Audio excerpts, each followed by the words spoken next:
Hey friends, we are coming to the end of May, and we are therefore reading through the book of Acts. And so I was reading in Acts, there's two chapters at the end, 27 and 28, that describe a shipwreck that Paul was on. You see, he was being sent to Rome because he appealed to Caesar, and so to Caesar he was to go. And they were on a ship with 267 people, including soldiers and sailors and a number of prisoners.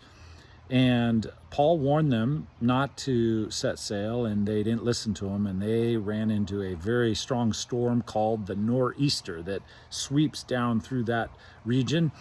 And that ship had many days at sea, where there's a number of details, and I won't go into all of them, but they eventually struck a sandbar and they found themselves on an island. And this island, the islanders were very hospitable. They welcomed them. It was raining, it was stormy, and they built a fire for them. And Paul went and grabbed some firewood for the fire, and a viper attached to his hand. Well, the islanders said, he must be, even though he escaped the storm, he must have been a murderer or something, because they believed in some kind of karma. And they said, surely he's going to die. And then when Paul didn't die from this viper bite, they said, well, surely he's a god. And so they were probably animists, and obviously didn't understand the nature of biblical theology.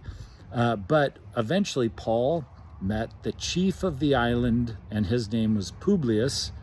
But Publius's father was sick with dysentery, and Paul laid his hands on him and healed him. And once the islanders found out, they brought all their sick and all of those who were diseased and needing prayer and healing.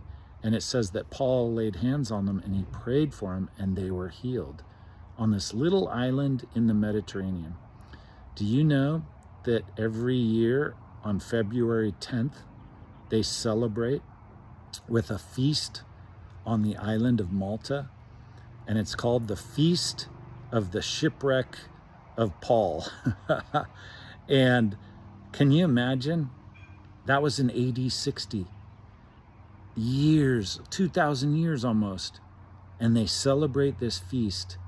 And do you realize that it is something like 85% of people that live on the island of Malta would identify themselves as Christians, all tracing their roots spiritually back to those events when Paul didn't die from the viper bite, prayed for Publius's father and healed him, and then prayed for a number of the other islanders and saw them healed in Jesus' name. Isn't that a phenomenal story? So I hope you're enjoying reading through the book of Acts with us, and we're wrapping up here next week, and we will soon go into a very light book with not a lot of deep theology, the book of Romans. No, just kidding. It's a heavy book, but it's still rich and beautiful and good. So hopefully you're joining with us, and God bless you. We'll see you soon.